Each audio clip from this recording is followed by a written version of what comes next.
Olá, olá, olá, pessoal. Legal. Seja bem-vinda, Josiane, sejam bem-vindos, né, ao nosso webinário de vivências práticas da terapia aquática. Ótimo. A Josiane de Guarapuava, né, se formou na Unicentro. Tem um colega meu, né, lá, João, hoje ele está na coordenação do curso. Um abraço grande para ele. Guarapuava é a cidade do frio, né? Que Maringá é uma cidadezinha mais calor. Gente, então vamos começar, 8h30 em ponto, né? O pessoal vai chegando, vai fazendo o link aí do nosso webinar e a gente vai conversando, ok? Fiquem à vontade para fazer as perguntas, coloquem aqui. Infelizmente, essa ferramenta do YouTube não nos possibilita uma interação verbal, mas vocês podem colocar aqui as questões no chat e aí depois eu faço a leitura e a gente vai conversando aqui e tirando e sanando as dúvidas de vocês. Ótimo, também está gravando, depois a gente disponibiliza esse webinário no meu canal do YouTube, né, para aquelas pessoas que não conseguiram aí ter acesso neste momento, neste horário. Ok, então, né, para me apresentar rapidamente, né, meu nome é Fabiana, sou fisioterapeuta, me formei na UniOeste, em Cascavel, sou da primeira turma da UniOeste, nos formamos no início do ano de 2003, né? Eu brinco aí, porque nós tivemos uma pequena greve, né, na faculdade, a gente acabou estendendo, né, mais 6 meses aí para nossa colação de grau, nossa formatura. E depois de formada, fui para Curitiba, fiz uma pós de geriatria e gerontologia. Depois retornei, né, aqui para Maringá, para Marialva, né, que é a cidade dos meus pais. Comecei a atender e um dos meus primeiros empregos, né, foi numa clínica para atender na piscina. Então, desde 2005, né, eu atendo os pacientes dentro da terapia aquática. Tinha só embasamento da faculdade, tive uma excelente professora na faculdade de hidroterapia, que passou muito conteúdo bom para nós, para minha turma, e naquele momento foi o suficiente para mim encarar esse desafio, né, da hidroterapia. Comecei a atender nessa clínica, e logo depois eu acabei ingressando na docência, né, na Uningá, aqui em Maringá, comecei a dar aula de hidroterapia e também responsável pelo estágio de hidroterapia. E desde então, não larguei mais essa área. Aí fui buscar os cursos e a formação, né? Fiz toda a formação de BED-RAGAS, o WATS, o HELIWIC, hidroterapia nas algias. Depois surgiu a oportunidade de fazer uma prova para ter uma certificação internacional lá em São Paulo, fui fazer, né? Obtive essa certificação. E desde então aí tenho esse contato, né, com os pacientes e com os acadêmicos dentro dessa área tão rica, tão linda, né, que é a terapia aquática. Eu trouxe para vocês, né, para mostrar aqui nesse início do nosso webinário, alguns livros, né, nós temos alguns livros que são bem importantes, são livros mais antigos, mas que embasam muito bem a hidroterapia, que é esse Hidroterapia, Princípios e Práticas da Margaret Campion, que é um livro que trabalha muito a questão do HELIWIC. Esse livro, né, da Andrea Bates, que é Exercícios Aquáticos Terapêuticos, ele já é um livro que trabalha mais a parte da hidrocinesteterapia.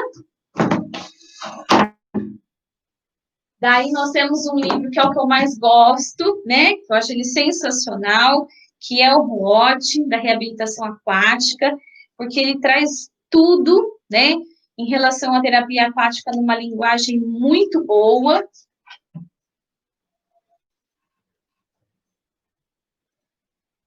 Daí nós temos esse livro aqui, de manuais, né, da fisioterapia aquática, que é da Tatiane Sachelli, também um livro muito legal, muito bom. E esse livro aqui do Instituto Cohen, né, que é a fisioterapia aquática, que traz coisas bem novas, né, bem atuais aí na prática da fisioterapia aquática. Então, esses livros são, assim, né, o que baseiam um pouco do nosso conteúdo, e é claro que hoje a gente tem muita coisa nova aí no mercado, né, e dentro das referências bibliográficas. Ok. Como prometido para vocês, né, eu ia falar um pouquinho a respeito de vivências práticas. Então, de casos clínicos mesmo, casos clínicos que eu já atendi sozinha, já atendi com os meus alunos, né? E o primeiro caso clínico que eu trouxe para vocês é justamente aquele caso que eu mandei no e-mail, né? Daquele depoimento daquela paciente, né? Ela permitiu, né? Passar adiante, né? O depoimento dela. Então, na época, né? Que eu atendi ela devia ter mais ou menos ali em torno de uns 40 anos.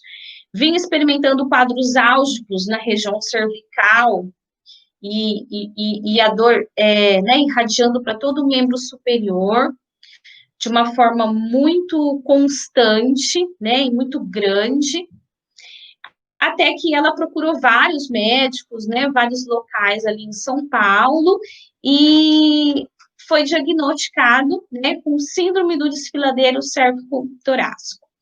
E aí foi investigado, né, por que ela estava com essa síndrome, né, do desfiladeiro cérvico-torácico, que é o quê? É quando nós temos uma compressão, né, na região cérvico-torácica do plexo braquial, e aí descobriu-se que ela tinha uma costela, uma formação de uma pequena costela cervical.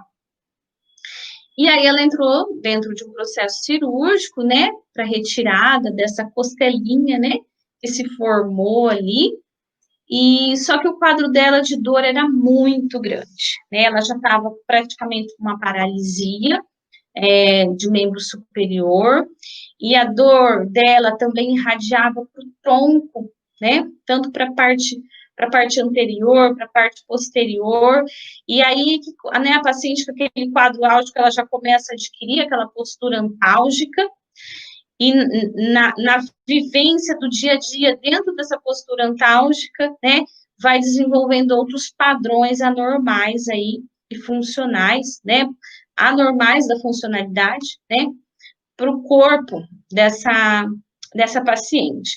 E aí ela chegou para a gente, né, na clínica, totalmente desacreditada, porque não tinha mais medicação, já tinha feito cirurgia, e a dor dela realmente era muito grande. Nós avaliamos ela, uma escala de 0 a 10, a dor dela era 10, né, e ela não mexia o pescoço, na verdade, ela já tinha até adquirido uma postura, né, de inclinação e rotação do pescoço, com elevação do ombro, então ela já tinha um padrão anormal, né, postural, e o quadro álgico dela realmente era muito intenso. Daí nós fizemos toda a parte da avaliação e iniciamos o tratamento com ela na piscina.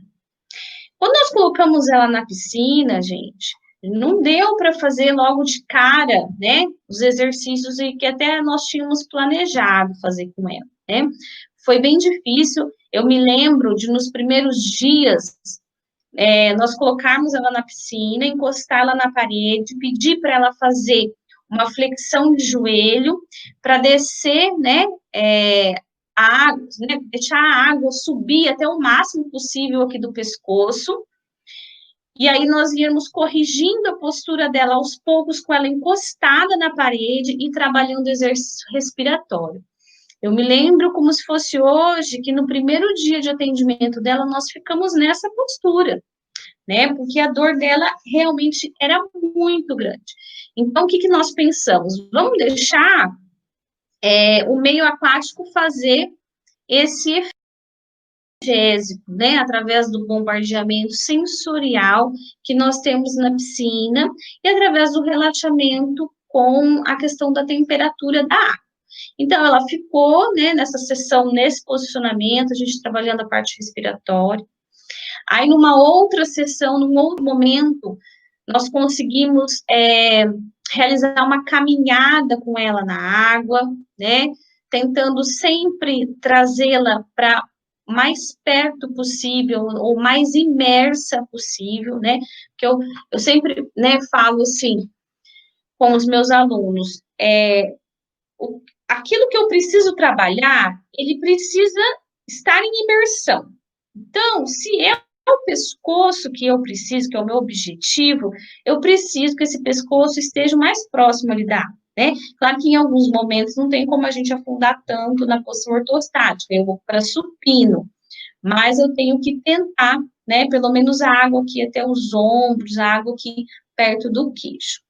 E nós ficamos, assim, só nessa adaptação, nesse ajuste mental dela durante uma semana. E o que ela referia para nós é que estava, assim, dando sinais de melhora. Quando ela saía da água, ela se sentia melhor, mas depois a dor voltava, né, de novo.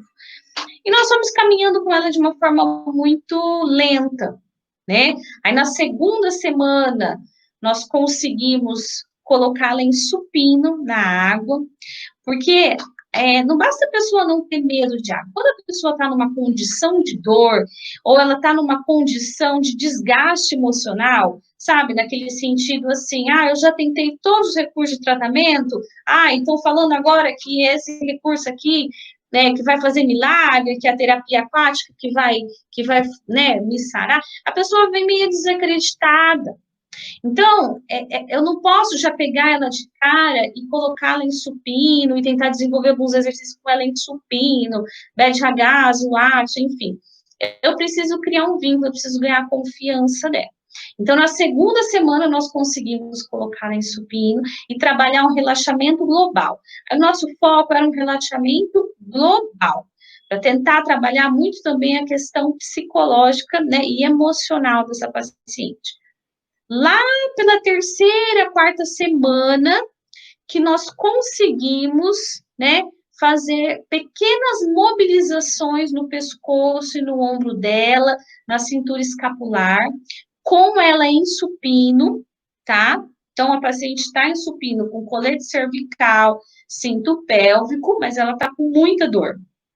Pego por baixo do corpo dela, faço terapia manual, tá? Ela tá dentro da água, ok? Faço ali por baixo do corpo dela a terapia manual, a gente vai liberando a escápula, né?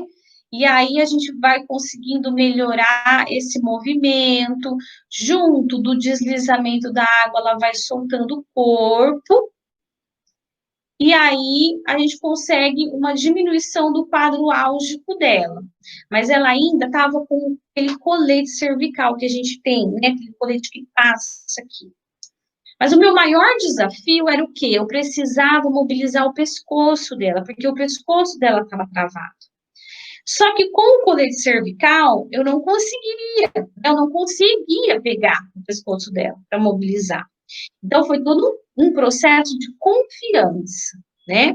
Eu falo que mais ou menos lá pela 8ª sessão da terapia aquática dessa paciente, eu consegui colocá-la em supino e ela realmente apoiar a cabeça na minha mão para mim conseguir mobilizar a região cervical dela sem ela tensionar. Porque qual que é o desafio de quando nós trabalhamos a cervical de um paciente? É porque eu preciso relaxar essa musculatura cervical. Só que a musculatura cervical é uma musculatura pequena. Então, qualquer movimento de contração muito forte, a gente pode desenvolver algum espasmo muscular. Ou você fica lá 10, 15 minutos trabalhando a mobilização, né, a mobilidade daquela cervical, você aproveita os efeitos analgésicos, né, do bombardeamento sensorial, você faz uma terapia manual em trapézio, né, eretores, aí de repente você dá um deslize que a pessoa fica com medo e aí ela faz esse movimento aqui, ó. Ela tenta levantar a cabeça da água porque ela ficou com medo de afundar. Pronto, perdemos todo o relaxamento. Então, esse que é o maior desafio que a gente tem de trabalhar a região cervical. Porque a região cervical, eu não consigo trabalhar com o meu paciente na posição ortostática, porque a cabeça fica fora da água, né? Não vou afundar a cabeça do paciente. Tem que ser em supino. Mas depois, então, conforme a gente pega a confiança, ela confiou em mim, eu consegui sim trabalhar e começar a ganhar as amplitudes de movimento da região cervical com ela. Depois a gente trabalhou os movimentos de cintura escapular, sempre com ela em supino. Então, partimos ali de exercícios de hidrocinese-terapia, usamos a terapia manual, dentro da água ali, com o paciente em supino. Qual que é a desvantagem que a gente tem? Então, algumas pessoas falam assim, mas como fazer terapia manual? O paciente dentro da água. Dá para fazer. O cuidado que vocês têm que ter, que é uma desvantagem que eu falo que a gente tem do meio aquático, é o quê? É a instabilidade, né? Então, eu sempre tenho que ter 2 vetores de força para mim poder desenvolver tanto terapia manual quanto mobilizações articulares dentro da piscina.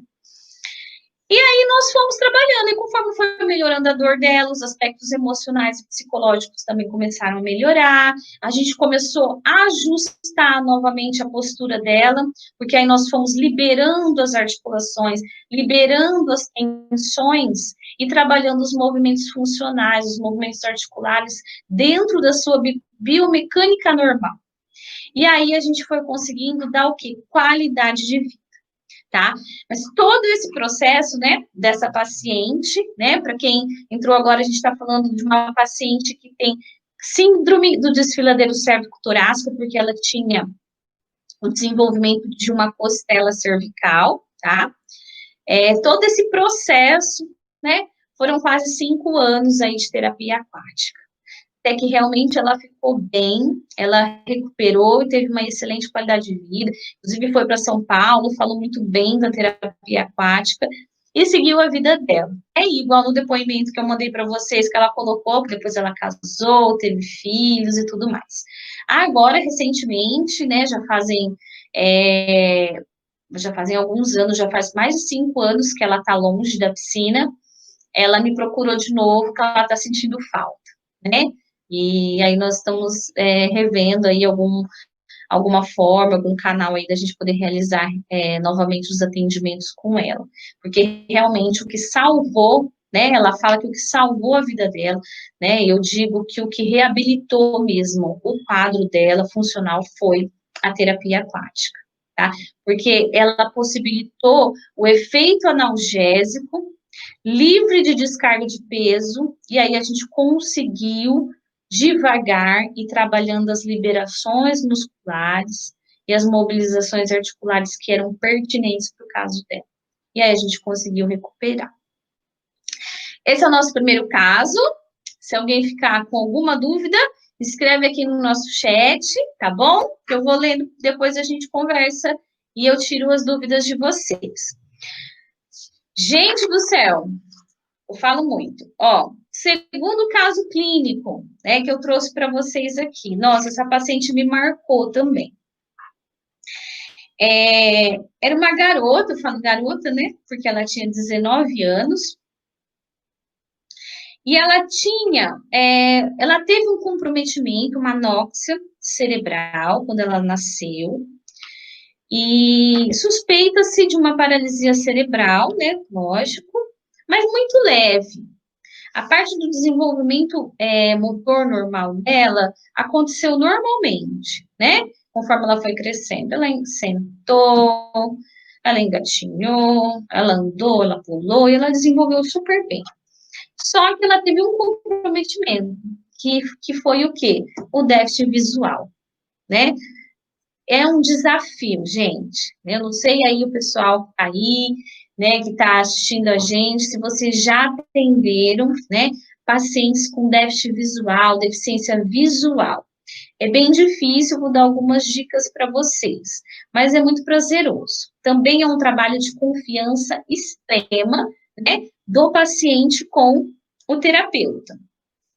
Veja bem, o que aconteceu com essa paciente?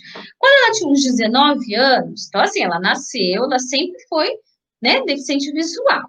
Aí, com os 19 anos, ela começou a apresentar algumas quedas frequentes. E foi por essas quedas, por esse desequilíbrio, que ela procurou a terapia aquática. E foi, né, para a nossa clínica. E aí nós fizemos toda a parte da avaliação dela, realmente ela estava com um desequilíbrio bem acentuado. É lógico que parte desse desequilíbrio já é relacionado à deficiência visual, né? Mas, como a gente não conhecia ela, nós fizemos uma avaliação, né, num corte transversal. Em um momento, a gente não conseguia mensurar se realmente houve uma progressão de desequilíbrio ou não. A gente ia pelo que a mãe ali conversava e estava, né, contando as situações para nós. E aí, então, nós iniciamos a terapia aquática com ela. Ela estava bem receosa, porque ela nunca tinha entrado numa piscina, e a mãe também, lógico. Então, o que é importante nessa situação? Eu preciso criar um vínculo de confiança com a minha paciente. Quando nós colocamos um paciente com deficiência visual na água, eu preciso ser uma narradora, né? Preciso o quê? Suprir a deficiência visual dela com o meu comando verbal, certo? Então, a todo momento, eu tenho que estar conversando com ela, né? Fulana, olha, nós vamos descer uma escada agora. Você está com a mão no corrimão. Olha, desliza o pé para pouco para frente. Você está sentindo o degrau? Isso. Agora, você está sentindo que está molhado e que nós estamos entrando na piscina. Mas pode, né? Pode se sentir segura que eu estou aqui do seu lado. E aí vai criando aquele vínculo e vai narrando todo passo a passo. E vai colocando ela na piscina aos poucos. Depois, a segunda coisa importante é você fazer um reconhecimento do ambiente. Porque as pessoas com deficiência visual, o que acontece? Eles fazem um mapeamento de onde eles estão e das coisas que estão ali ao redor. Então, eu adentrei com ela no ambiente aquático, sempre narrando para ela o que a gente estava fazendo, onde a gente estava indo. Daí, nós percorremos toda a piscina, lado dela, segurando na barra, até que nós paramos em um determinado momento, né, em um determinado local, e começamos a realizar os exercícios. Então, primeira coisa, muita confiança.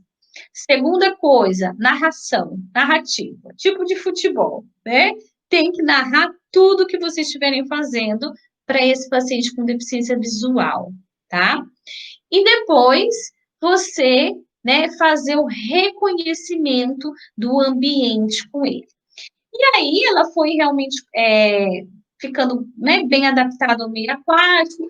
Num primeiro dia, a gente sempre pensa numa adaptação e num ajuste mental, né? Que a gente conversa muito sobre isso no método Helliwig,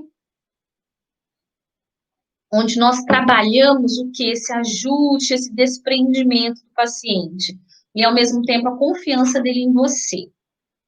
Não se preocupem de logo de cara querer realizar coisas extraordinárias com o paciente que você está. Porque o ambiente aquático, ele é um ambiente muito diferente do solo. Pesa muito a confiança do paciente em você. E também você tem que conhecer o paciente dentro do ambiente aquático. Nós fazemos, né? Eu, particularmente, gosto muito de fazer a avaliação do meu paciente fora da água, tá? Eu sempre faço avaliação no consultório fora da água. Porém, o primeiro dia que eu coloco o paciente na água, eu exploro várias coisas que eu pensei. Algumas ele vai conseguir, outras ele não vai conseguir. Eu não venho num primeiro dia com um planejamento terapêutico. Eu venho com o intuito de conhecer esse meu paciente no ambiente aquático. e, ao mesmo tempo, se for necessário, fazer esse vínculo de confiança. E daí, a gente segue depois com o planejamento terapêutico, com o desenvolvimento do programa. E daí, essa paciente do déficit visual, a gente conseguiu fazer esse link, essa confiança, e começamos a trabalhar os exercícios que eram pertinentes para ela, que eram os exercícios de equilíbrio, né? Sempre mantendo o quê? Um bom comando verbal. Trabalhamos muito com ela, com step, com turbulência, né? Na posição, ficamos muito tempo com ela na posição ortostática, para depois conseguir colocá-la na posição em supino, né? Porque é muito difícil você colocar um paciente com deficiência visual em supino, ele se sente muito inseguro, então não queiram fazer isso logo de cara, deixam isso mais para frente, tá? E aí a gente conseguiu ir melhorando sim essa questão do equilíbrio dela com exercícios de hidrocinestesia. Então, usamos ali o método Helliwig para fazer a adaptação e o ajuste, e depois a gente partiu para a hidrocinestesia. Sempre narrativa de jogo, tá? Narrativa de jogo. E aí, me veio aqui na cabeça uma outra situação. Já atenderam paciente com deficiência visual e auditiva? É difícil, bem difícil, mas não é impossível. Daí não é a narrativa que vai ser o diferencial, mas sim o toque. Vocês vão sempre tocar naquilo que vocês querem solicitar. Vocês vão pegar o paciente, vão tocar. Se você precisar de um movimento ativo, você vai pegar nele, vai fazer passivamente e tentar criar um vínculo com ele, um formato que ele entenda, né? Que você agora está querendo que ele faça aquele movimento sozinho, tá? Porque não adianta eu falar, ele não vai me escutar, ele é deficiente auditivo, né? E aí ele é um deficiente visual, então não tem como eu fazer uma linguagem, né, labial com ele. Então, é tudo na base do toque. Então, esses pacientes, né, com deficiência auditiva, né, visual ou verbal, né, é possível sim, tá, levar para o ambiente aquático, mas é claro que exige bastante do terapeuta, tá? E eu falo assim, né, eu gosto sempre de falar que vocês têm que se colocar no lugar do paciente.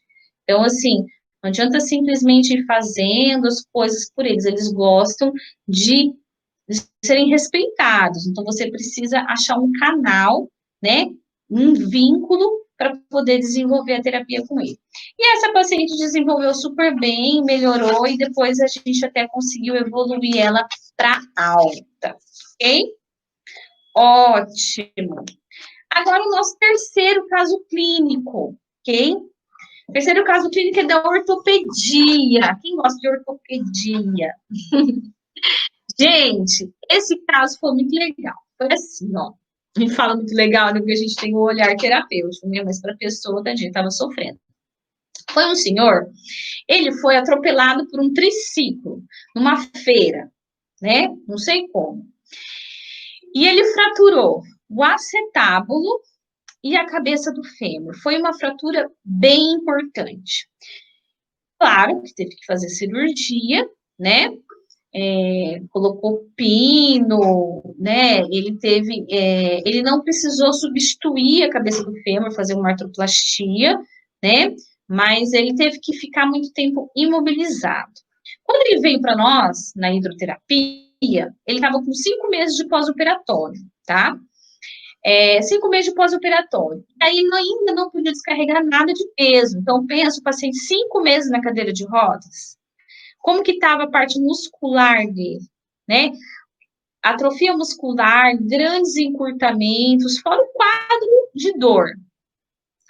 E ele veio para nós, assim, com uma esperança de que na água ele pudesse andar, porque falaram para ele que na piscina não tinha descarga de peso, e então ele ia poder caminhar na água. Mas veio na prescrição do médico que ele só podia descarregar 20% de descarga de peso. De fato, na água, a gente tem diminuição da descarga de peso. Pode até ter ausência num mergulho, tá? Só que esse paciente, gente, ele tinha 1,95 m de altura. Isso mesmo, 1,95 m.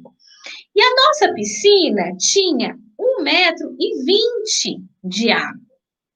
Então, o que aconteceria? Se eu colocasse esse paciente na posição ortostática, ele iria descarregar mais de 20% peso no membro inferior, né, que comprometeria ali a região do quadril. Então, a gente não conseguiu, nas primeiras semanas ainda, colocar ele na posição ortostática. Ele ficou super triste, super frustrado, né? Mas aí a gente conversou e explicou. Mas depois de 3 semanas, o médico já liberou 50% de descarga de peso. E aí a gente conseguiu, sim, trabalhar com ele na posição ortostática. E aí, ele já estava beirando 6 meses de pós-operatório. Colocamos esse paciente na posição ortostática. E aos poucos pedimos para ele deambular, né? E aí vem a questão da percepção de movimento, da propriocepção, da percepção corporal. Aí a gente consegue visualizar como ele se perde, de fato, né, com a imobilidade. Nós tivemos que ensiná-lo a desenvolver a marcha de novo, né, a realizar todas as fases da marcha, né, dentro de um padrão bom de normalidade. Então, assim, começamos com pequenos movimentos de marcha, segurando na barra, depois, bem lento, né? Porque quanto maior a velocidade do movimento na piscina, maior a descarga de peso que eu faço, tá? Então, uma coisa é eu estar de pé segurando na barra com a água no meu umbigo, beleza, estou descarregando 50%. Só que se eu começar a me movimentar, a minha descarga de peso é maior. Por quê? Porque os meus músculos estão em contração muscular, né? E aí eles permitem esse efeito de descarga. Então, começamos uma descarga com ele, né, uma marcha lenta, e aí fomos evoluindo, trouxemos ele para o meio da piscina, fizemos uma marcha, né, segurando sempre aqui no bastão, um pouco mais acelerada. Aos poucos, fomos trabalhando a tríplice flexão dele. No começo, a gente utiliza estabilidade, né, nesse caso. E a gente conseguiu evoluir com ele nesse sentido da marcha. Depois trabalhamos sim com ele exercícios em supino, de bad ragaz, inclusive, né? No final, fizemos exercícios de Watson, mas a hidrocinesiologia, assim, é que foi o carro-chefe da conduta desse paciente, né? Ele ficou ali com a gente 2 meses, e daí ele já estava liberado para descarga de peso total, né? Foi para canadense, já saiu da cadeira de rodas, e a gente conseguiu evoluir, ficamos com ele mais um tempo, né? Por volta de com 9 meses de pós-operatório, a gente já estava realizando exercícios com ele de forma pliométrica, pequenos exercícios de salto que exploram bastante a parte proprioceptiva. Então, depois que ele veio para a piscina, ele teve uma evolução muito rápida, né? O médico sempre acompanhando a questão da fratura dele com a consolidação óssea, né? A gente também sempre atendo aos sinais, aos sintomas e conversando, né, com o médico que fez a cirurgia dele. E aí ele ficou ali com a gente 6, 7, 8, 9, 10, uns 5 meses, e aí ele teve alta, né? Então, assim, foi um processo bem interessante de trabalho, né, que a gente conseguiu visualizar desde o comecinho, né, de onde nós trabalhávamos com ele em supino, sem nenhuma descarga de peso, exercícios passivos, para depois a gente ver esse paciente sair andando, né, sozinho, com independência. Foi muito gratificante. Ótimo. Quarto caso clínico, né, que eu trouxe para vocês, eu trouxe 5 casos para a gente conversar hoje, tá? No quarto caso clínico que eu trouxe, é um grupo. Nós tivemos um grupo e nós desenvolvemos um projeto de pesquisa, um projeto de extensão, com um grupo de parkinsonianos, né, indivíduos portadores de doença de Parkinson. Esses indivíduos, as pessoas que têm, né, essa doença, elas apresentam rigidez, tremores, bradicinesia, instabilidade postural, né? E o meio aquático, ele é excelente para trabalhar o paciente com Parkinson. Por quê? Porque a água, na sua temperatura adequada, né, que a gente trabalha dentro da fisioterapia, ali em torno de 32, 33, 34 graus, se for um local mais frio, pode chegar aí a 35 graus. Esse efeito térmico vai provocar o quê? Um relaxamento da musculatura do parkinsoniano. E aí a gente vai ter o quê? Movimentos mais livres e mais amplos. Também existem alguns artigos, alguns estudos, né, que já mostraram que a pressão hidrostática, ela também atua diminuindo um pouquinho os tremores quando o membro está, né, em imersão. Daí nós temos a estabilidade da pressão hidrostática em relação à postura desse paciente.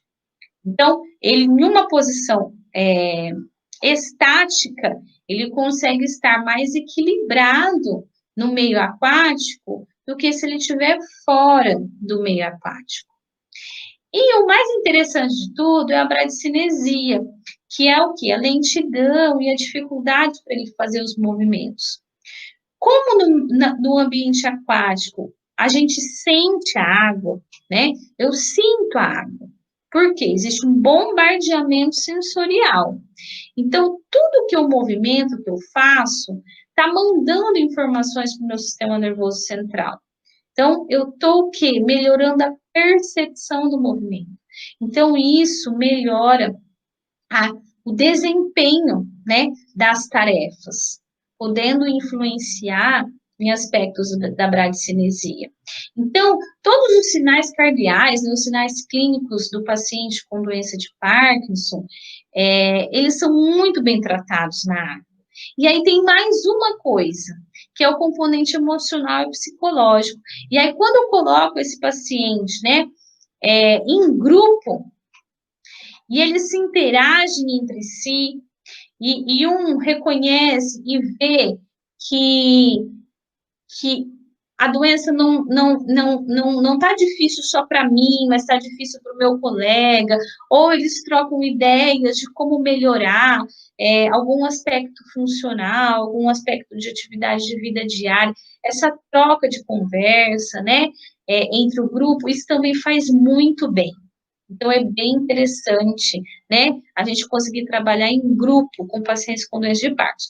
E nós trabalhamos nesse grupo, né, com o intuito de melhorar a velocidade da marcha deles, nós fizemos a avaliação antes e depois, melhorar o equilíbrio e a qualidade de vida. E aí nós propusemos, claro, né, todo um programa baseado na hidrocinese-terapia, né, onde perfazia o aquecimento, né, os exercícios hidrocinese terapêuticos e o relaxamento com esse grupo. Fizemos aí 12 semanas, 2 vezes na semana, e reavaliamos novamente esses pacientes. Tivemos ganhos incríveis, tá? Principalmente em relação à qualidade de vida, né? Aquele aspecto da qualidade de vida, a gente usou o SF36 e o PDQ39, que é específico, né? Aspectos emocionais, psicológicos melhoraram muito, mas também melhorou a mobilidade e também o desempenho das atividades de vida diária.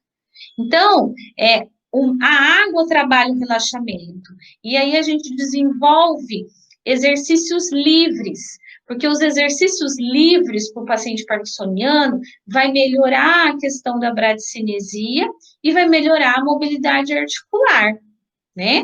Então, e aí quando eu reúno ainda esses pacientes num grupo, a gente tem os efeitos, né, e os benefícios psicológicos e emocionais.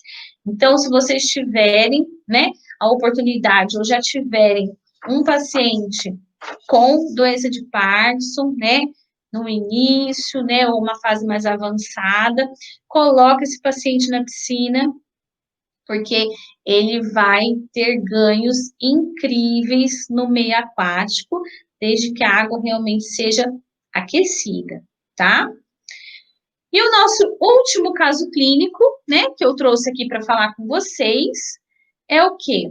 É uma criança, de 2 anos que foi diagnosticada com transtorno motor, né? Transtorno motor global do desenvolvimento. Ainda não é um diagnóstico fechado, né? Mas pode ser, né, que essa criança realmente tenha algum indício de espectro autista, tá? A neuro ainda está investigando algumas situações. A parte motora, né, desse paciente está muito bem desenvolvida, ok? O que precisamos trabalhar é o estímulo sensorial, porque ele tem uma defensividade tátil muito grande.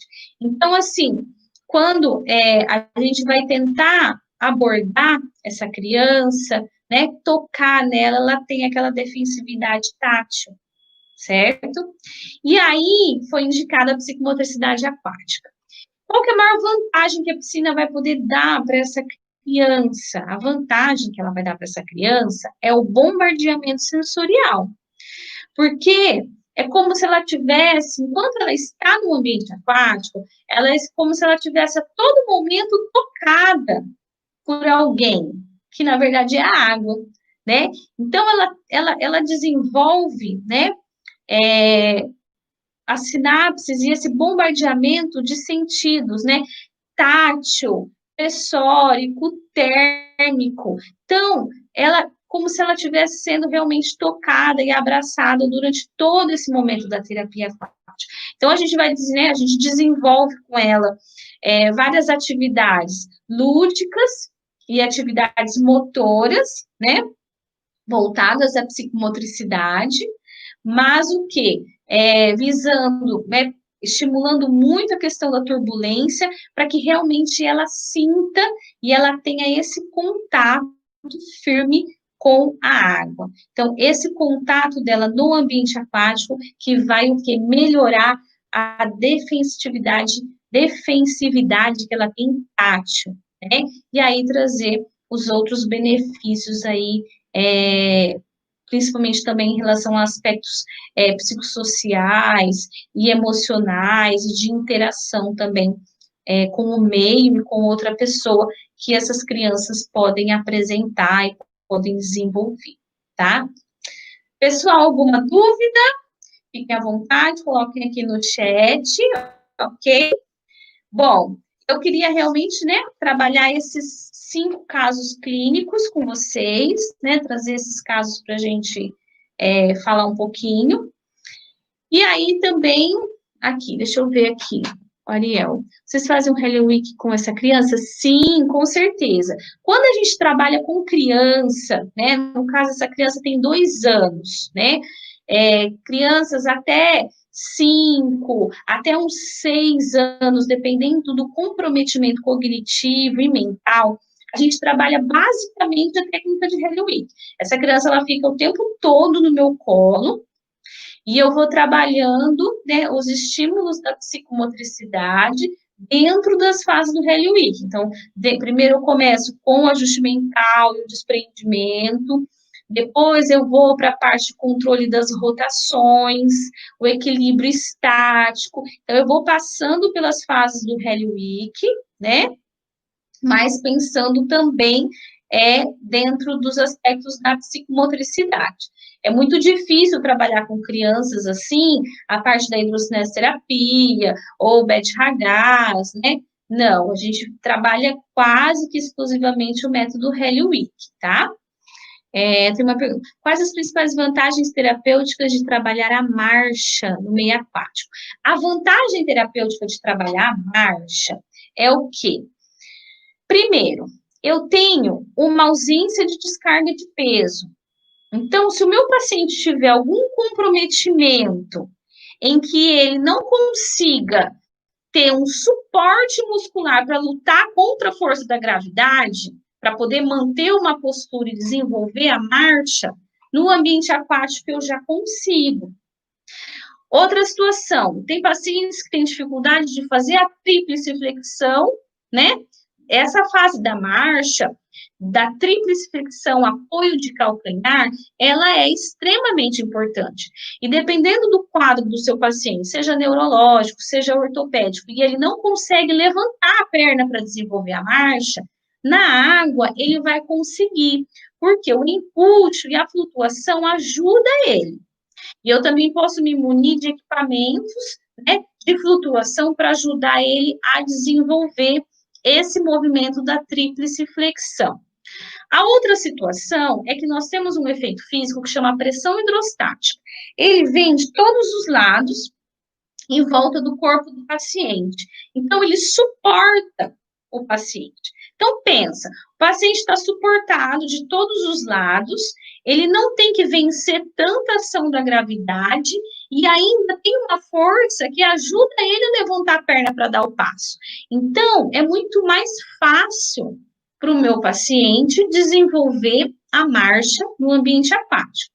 Daí tem gente que pergunta assim, tudo bem, é mais fácil, eu consigo fazer um trabalho de marcha melhor no ambiente aquático, mas e depois? Depois esse paciente vai para o solo, ok, só que ele já criou uma memória biomecânica, e eu também já trabalhei a amplitude de movimento dele e a musculatura. Então, consequentemente, ele vai ter um desempenho melhor da marcha quando esse paciente for no solo, né? Pensando, né, num caso geral, assim. Mas existem alguns apontamentos específicos. Por exemplo, hoje eu estava atendendo um paciente, ele é um paciente que teve um acidente vascular no tronco encefálico. Ele ficou 30 dias na UTI, ele ficou em coma, ele ficou em estado vegetal. Hoje, ele já está bem, né, já fazem 5 anos, assim, ele está bem, dentro do prognóstico que tinham dado para ele. Ele é cadeirante, mas ele faz o protocolo de marcha do TheraSuite, tá? E nós iniciamos com ele a terapia aquática, para tentar melhorar a postura dele, porque lá dentro do TheraSuite, né, no protocolo deles, ele fica suspenso para desenvolver a marcha, mas ele ainda tem uma fraqueza de tronco, ele desloca anterior. E aí, hoje foi muito legal, a gente conseguiu trabalhar muito bem a marcha na piscina. A água vem mais ou menos um pouco abaixo do peito dele, então eu dou muito comando verbal para ele fazer extensão de tronco, e ele consegue fazer. Por que ele consegue fazer? Porque é pouca ação da gravidade que ele tem que vencer, porque o resto do corpo dele que está na água está livre de ação da gravidade. E aí ele conseguiu, né, dar vários passos, assim, sozinho, com uma certa independência no ambiente aquático, coisa que em solo ele ainda não faz. Mas aí, com isso, eu trabalhei a musculatura, eu trabalhei a DM, eu criei memória, para que depois, é claro que o nosso intuito sempre é que o paciente desempenhe melhor uma atividade funcional fora da piscina, né? Ok? Eu acho que respondi, Josiane, senão você me fala de novo. Mais alguma pergunta?